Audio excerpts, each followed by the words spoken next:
shifting to the wife of the shooter, it's been revealed that she knew he was planning an attack. Judge Napolitano is with us.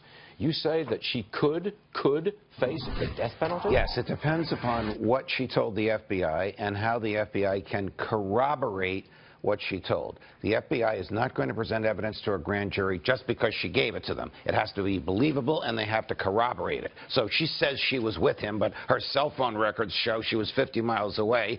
There's a problem. But if they've got the evidence that says she was there, she was with him buying the guns and the ammo, what's the charge? Here's the highest and greatest charge against her: conspiracy to commit mass murder, participating in the idea and the planning to commit mass murder. When the mass murder is committed, the conspirators, in this case one, her, even though she never touched the trigger of the gun, can be as liable criminally as the person who pulled the trigger.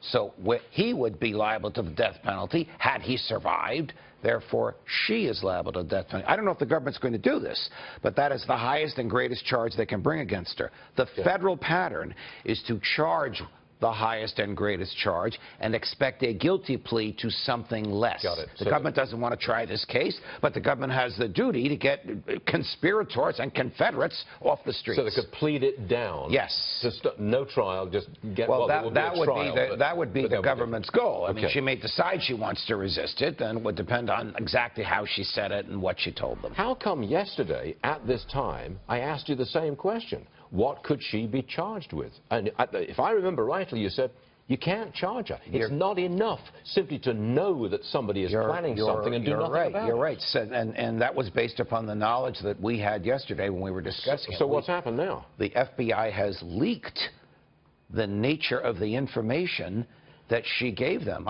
I'm sorry that they're doing this leaking. This is an ongoing investigation, and even though I am in favor of transparency, this is transparency too early. Yesterday we thought she just knew about it.